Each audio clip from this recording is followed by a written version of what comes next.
In the same way that people say you shouldn't time the market because, even the most brilliant people aren't good at it, is this the same situation? Because one of the questions people have, and it's what people are telling you, if you have your little residual, cryptocurrency left, should you be getting out? Like if it's 4 years of misery, go put it in a whatever, inflation-adjusted bond, or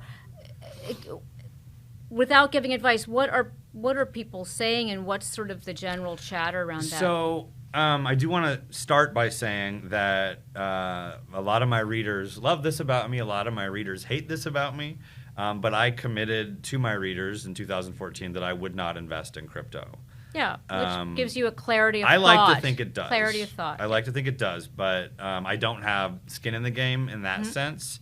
I have skin in the game in the sense that my career is built on telling these stories. I think that I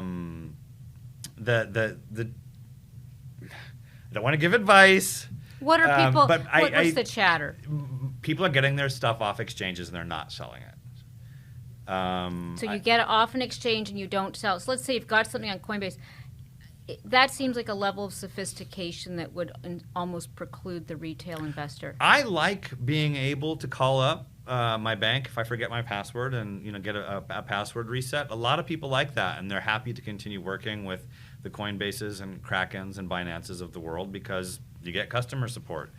But I think a lot of people are going to do the cost-benefit analysis and decide that having somebody to call when things go wrong on one level, on an individual level, isn't worth the risks of having things go wrong on an institutional level. Right. And instead of selling their Bitcoin, instead of exiting, though we are seeing some of that, like I said, there's some folks with a lot of hurt feelings that are burning the bridges on their way out. Right. But there's a lot of others that are they're learning a different lesson. They're learning the lesson that they don't want their crypto on centralized exchanges. And instead of selling it to the next fool, as some people like to call... Born every day, right? Yeah, exactly.